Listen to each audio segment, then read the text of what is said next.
Iya, ilmu tahu Baik gitu lagi tuh. sih, itu ke plan sih. Iya. Susah sih. Ya kita nggak bisa ramal masa depan. Kalau gitu mah gue udah kaya.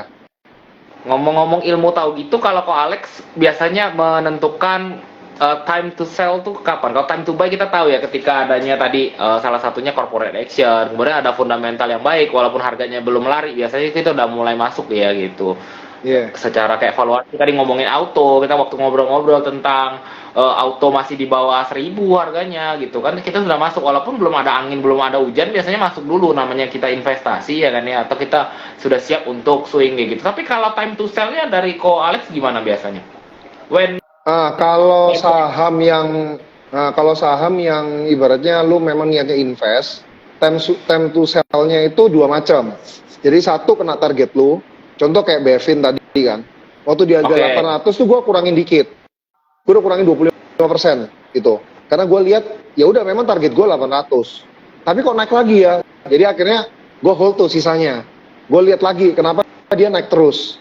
Oh ternyata ada corporate action gitu. Itu biasanya kayak gitu tuh. Jadi satu ya lu tentuin targetnya dulu.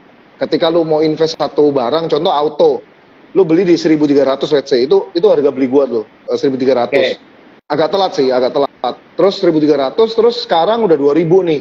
Nah, pertanyaannya lu jual nggak? Ya kalau itu memang target lu 2.000, lu jual. Tapi kalau target lu 3.000 ya lu hold.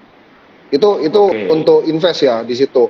Tapi kalau untuk kayak misalnya yang gua tradingin, biasanya ya balik lagi ke ini sih bro, kayak trading plan. Jadi ya masing-masing kan, kayak misalnya lu mau pakai resistance gitu kan. Oh kena resistance satu, ya udah gua jual 50%.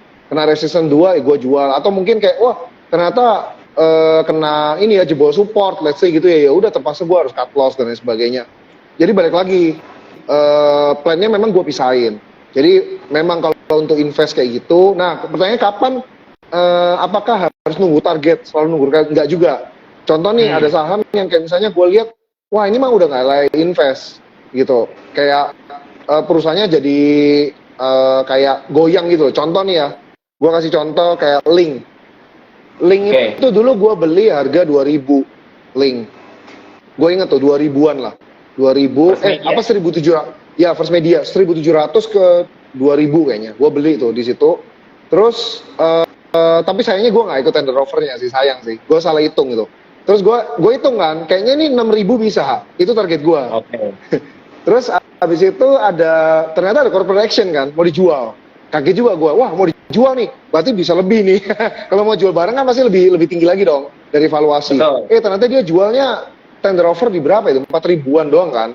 Terus kayak, aduh gue ikut nggak ya? Kok rasanya diambil XL bakal lebih oke nih gitu kan. Lalalala gitu Hmm. kan. Ternyata gue nggak ikut tender offer, singkat cerita gue nggak ikut. Terus gue lihat, wah ini kok kayaknya ada bau-bau nggak enak nih. Dalam artian kayaknya kok fundamentalnya berubah gitu loh. Wow ternyata Oke. let's Okay. say habis dibeli terus dia ambil utang dan lain sebagainya. Ya udah langsung gua jual bro, langsung gua Berikan aja jual dan langsung. memang langsung gua jual. Ya tetap untung kan, tapi nggak untung maksimal. Memang gua jual di 3.000-an lah gua jual karena sempat ARB terus kan. Gua jual ya sekarang udah berapa ya? Kalau itu berapa tuh link? Pokoknya udah balik lah, udah jelek lagi kan dia. Karena memang secara fundamentalnya berubah gitu loh. Udah 1785. 1.785. Iya, Hmm. balik ke harga gua beli pertama gitu kan. Ya itu balik lagi karena fundamentalnya udah nggak mantap. Jadi ya gue jual di situ. Nggak usah nunggu target lagi karena memang udah nggak mungkin capai target lagi kan. Gitu. Berarti ngobok-ngoboknya biasa per kuartal ya kok ya? Kalau lu Iya biasanya benar. Iya. Laporan keuangan kan. hmm. Ya karena bukan bandar lah. I Iya mean I betul. mean kita nggak ada insider, gitu kan. Jadi ya lu mau tahu info dari mana? Kalau enggak Iya lihat betul. historicalnya. Jadi ya terpaksa lah, telat dikit nggak apa-apa daripada enggak sama sekali kan. Kayak gitu. Oke deh. Dan ini kita ada masuk tadi pertanyaan sebenarnya ada banyak ya, ada Babs, ada Sido, tapi hilang pertanyaannya tadi ada yang nanya Sido sebenarnya. Tapi ini ada pertanyaan dari Alako Ser, underscore Ser, WIRG atau IRSX? Apakah Ko Alex ada insight untuk saham ini nih? WIRG kan Tekno ya, Tekno. Kalau Ya, tag IRSX ya. itu saham sektor apa IRSX sih? Satunya apa tadi? Ini saham baru IPO nih. Oh, Tekno juga. IRSX. Dua-duanya di saham Tekno berarti. WIRG dan IRSX ya? Iya, ISRX ya. Jujur gue nggak tahu ya ISRX itu apa. Gue belum pernah lihat. Tapi kalau WIRG gue kebetulan ikut IPO-nya waktu itu. Oke, Tapi mungkin gue boleh lepas. sedikit yang WIRG Ya, aja ya. Ya jadi kalau teknologi ya secara overall ya, teknologi secara overall kayak ya, Goto dan lain sebagainya. Masalahnya kalau di Indonesia itu perusahaan tech itu rata-rata belum untung. Masalahnya situ. Jebakan Terus duit ya. kita udah di era, jadi kita ini lagi di era yang ibaratnya bukan easy money. Kalau tahun 2020 itu 2021 itu era easy money, dimana kayak misalnya ya negara ada stimulus dan lain sebagainya kan, makanya easy money di situ. Tapi tahun ini itu bukan easy money, jadi investor akan look up lebih ke lihat perusahaan-perusahaan yang memang menghasilkan untung, yang the real money gitu loh, bukan kayak valuation karena bukan easy money. Nah, ya singkatnya adalah kalau misalnya perusahaan-perusahaan yang rugi ya, gue nggak ngomong tech, tapi yang rugi udah pasti akan dihindari, terutama kayak tech yang dimana kayak bisa dibilang ya mereka potensi untung di masa depan, dimana kayak lu nggak bisa lihat masa depan juga. Makanya kan kalau kayak Goto kan mereka apa ya, Goto itu kayak berusaha mengambil kepercayaan investor bahwa mereka itu akan untung dengan proyeksinya mereka kan, kayak makin hari ruginya makin menipis, itu yang dijanjiin mereka kan, kayak gitu. Nah itu yang bisa dijual, cuma ya balik lagi sih, kalau gue sebagai investor dengan situasi kondisi seperti ini, tidak easy money ya, gue akan lebih prefer kayak misalnya perusahaan-perusahaan yang memang secara operationnya memberikan untung yang cepat. Nah lain cerita sama tech-nya US. Nah kenapa kok misalnya saham-saham Microsoft, Google, itu connect terus nih, mendekati ATH, bahkan Apple udah ATH gitu kan, sempat ATH lah ya. Kenapa kok mereka kayak gitu ya? Karena balik lagi karena mereka udah untung, jelas gitu loh. Dan gue juga ada masukin di sana kan. Ya lu lihat aja kayak Microsoft ini debt-nya aja hampir nggak ada gitu loh. Debt tuh ada, tapi lu cash dari operationnya itu lu nutupin debt-nya juga udah bisa. Mereka kayak debt-deptan aja lah. Ibaratnya ya udah daripada gue dianggap nggak ada debt ya gue ada debt lah gitu. Kasarnya kayak gitulah. Jadi ibaratnya mereka tuh benar-benar kayak perusahaan yang sangat-sangat untung. Bahkan akuisisi perusahaan tuh berapa banyak Microsoft kan. Nah duitnya tuh ada gitu, dividen juga ada gitu, meskipun kecil tapi ada. Nah jadi investor akan look up ke sana. Terus mereka juga karena ada duitnya, sebagai perusahaan IT yang harus bergerak cepat dan inovasi, tentunya pasti akan lebih gampang, ya kan? Kayak contoh nih, oh sekarang eranya AI, ya udah Microsoft langsung beli loh ChatGPT kan. Iya, langsung loh, nggak pakai banyak cincong gitu, langsung dibeli gitu kan. Nah jadi kayak gampang aja, jadi investor kan happy dong. Oh lu ngikutin banget nih, bahkan lu nggak usah repot-repot di flop dari awal, lu tinggal akuisisi doang karena duit lu banyak gitu. Nah, sedangkan kalau lu perusahaan tech yang kayak masih baru, masih starting up, masih berusaha mencari keuntungan, ya I think kayak investor nggak akan cari ke situ sih. Jadi meskipun masa depannya cerah juga sih, cuma ya balik lagi ke teman-teman, kayak misalnya, oh gue sangat yakin nih, contoh kayak WIRG nih, lu udah analisa, jujur gue kan nggak analisa dalam ya untuk WIRG, tapi lu udah yakin banget nih nanti bakal kepake perusahaannya bakal gini-gini, ya silakan aja, lu invest aja. Justru kalau lu berani kayak ngelawan arus gitu ya, maka lu bisa untungnya bisa besar banget. Tapi ya balik lagi, lu mesti keep lama itu yang kayak gitu, karena itu butuh waktu, nggak bisa cepat. Kecuali kalau trading ya lain cerita ya, kalau trading ya balik lagi ke chart lah, kayak gitu mah, kayak gitu. Gitu sih bro, semoga menjawab. Sip, ini pertanyaan satu lagi nih dari Kusadiatmo, BES atau Asriko? Nah nih balik ke properti lagi nih. Oh, BES atau Asri ya, kalau gua sih lebih suka di BES-nya kayaknya ya, BES-nya, tapi sama sih, itu yang punya sama.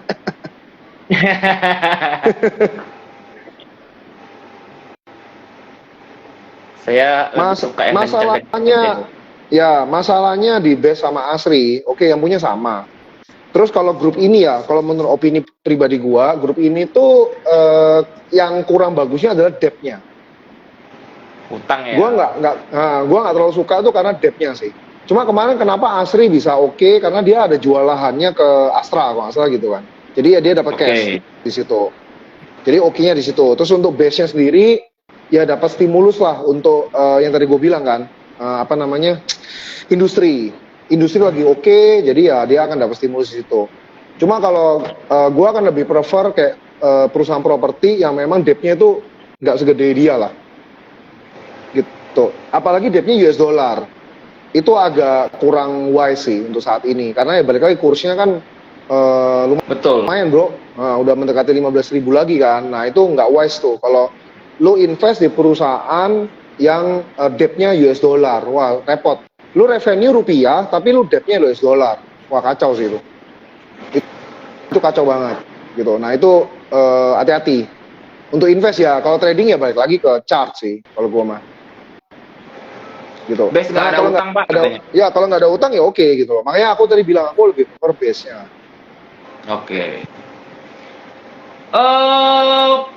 Paling kita minta untuk menutup sesi kita pada malam hari ini teman-teman ya. Ini balik ke tema kita hari ini, bagaimana sih ya mengatur strategi investasi kita untuk memasuki ini akan ke kuartal kedua ya. Ini laporan Ya. kuartal 1 kan sudah pada terbit ya. Jadi kita Ya. akan masuk sekarang sih kuartal 2, tapi nanti berarti 2-3 bulan lagi Agustus gitu ya akan terbit Keluar, laporan ya. kuartal kedua. Gimana nih Keluar dua, mengatur betul. portofolio porsinya dan strategi investasi untuk memasuki kuartal kedua 2023 nih, silakan Ko Alik.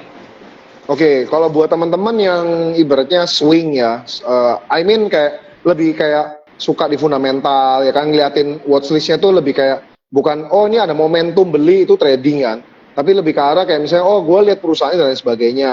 Nah itu kalau untuk tahun ini balik lagi fokuskan di perusahaan-perusahaan yang memang menghasilkan duit secara operation. Jadi lu bisa lihat bukan kayak profitnya doang. Jadi kalau di laporan keuangan tuh kalau lu lihat labanya doang itu bisa aja laba-labaan. Misalnya laba kurs, ya kan, laba keuntungan investasi, itu tuh bersifat temporary yang kayak gitu. Ibaratnya bisa aja kayak misalnya wah laba kurs karena kursnya lagi turun kan. Tapi nanti kalau kurs naik lu jadi rugi. Nah itu bahaya yang kayak gitu laba-labaan.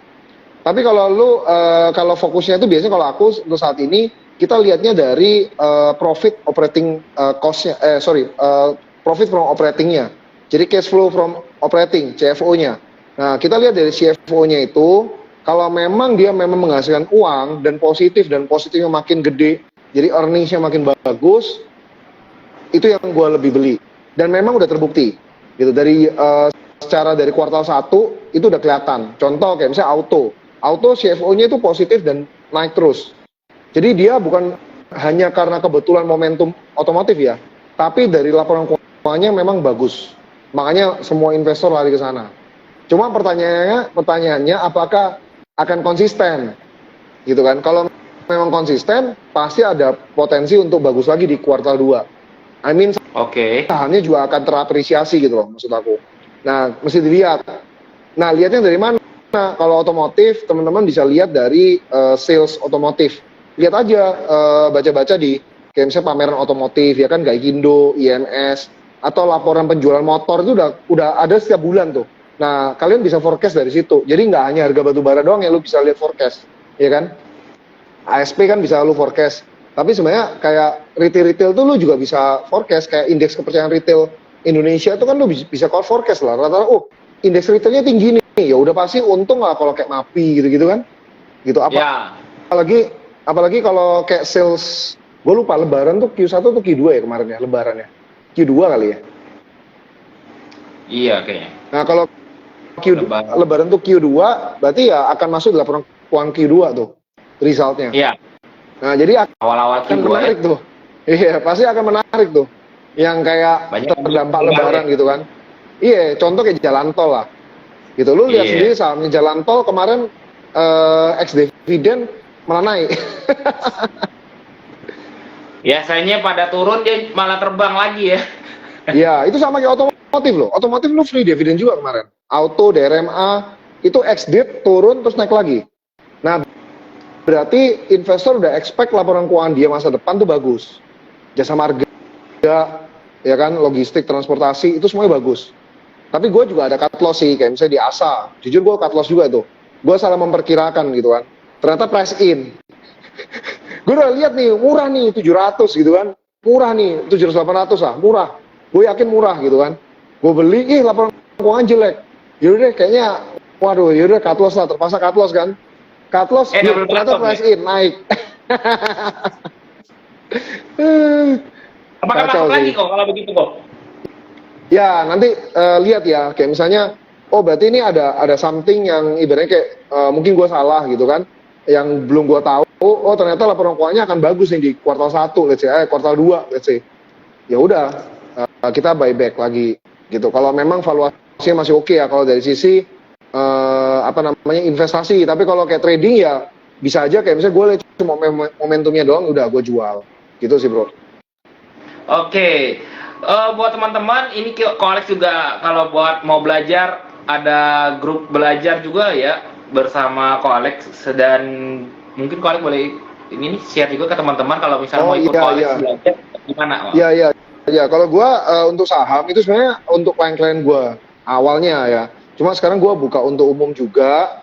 Nanti bisa lihat di Instagram ya, atau tanya di DM gue juga bisa. Syaratnya gimana gitu ya. Pokoknya itu gratis. Memang gue bikin gratis karena gue lihat memang ya balik lagi sih kayak Benz yang tadi bilang kan. Kayak banyak orang yang salah mindsetnya kan. Kayak misalnya, oh gini jadinya utang dan lain sebagainya. Nah, gue kayak ya kasihan aja lihat yang kayak gitu kan. Ya jadi gue bantu lah, tapi ya bukan kayak wah gue dewa gitu kan bisa kasih stock pick lu cuan pasti gini, enggak ya, itu disclaimer ya. Gue juga ada yang rugi gitu. Cuma gue lebih kayak bagi insight lah di situ. Gue bagi terus kalian bisa apa namanya bisa terbantu lah dari situ lah. Siapa tahu kan ya, tapi kan insight bisa macam-macam kan. Dari bench juga bisa gitu kan. Cuma gue ada grup khusus untuk itu.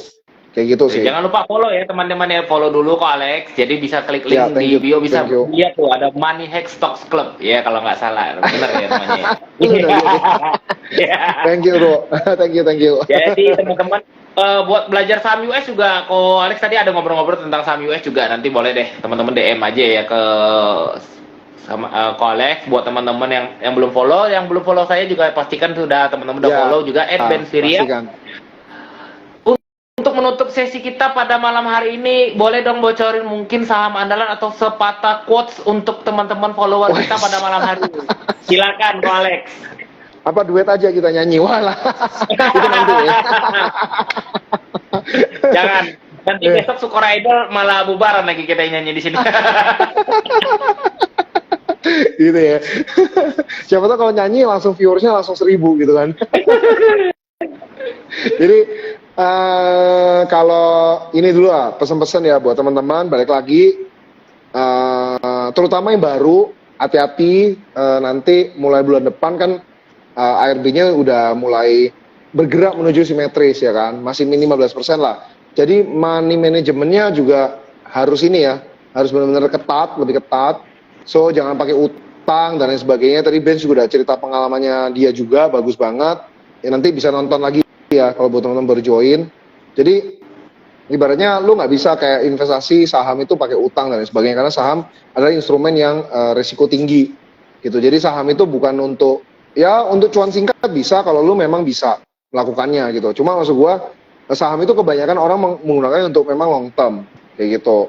Sehingga kalau mau lebih bagus ya lu kombinasikan antara fundamentalnya untuk Wall Street sahamnya plus teknikalnya untuk memang ngejar momentum atau kayak mau jual belinya di situ kayak gitu. Terus kalau untuk stock pick ya tadi ya, stock pick gue lebih saat ini sih lebih berat ya itu sih kayak otomotif, terus ya kalau mau gampang ya kayak Astra gitulah ya, kayak Astra gitu udah pasti kayak pemulihan ekonomi itu udah pasti oke dia. Kalau perbankan saat ini mungkin kayak BBNI kali ya yang masih lagard. Kalau kayak BBRI sama BBCA gue juga bingung terus, naik terus aja. Ya udahlah. Nah, kita lihat yang belum aja, kayak yang ketinggalan, contoh kayak BMRI, BBNI ya mungkin itu oke gitu kan. Tapi simpen untuk kayak agak let's say kayak sampai Desember gitu loh, atau Oktober lah gitu kan. Pasti udah untung lah harusnya. Ya benar kayak gitu. Astra oke lah, harusnya Astra oke karena otomotif ya. Astra oke. Gitu. Gitu sih, bro. Oke.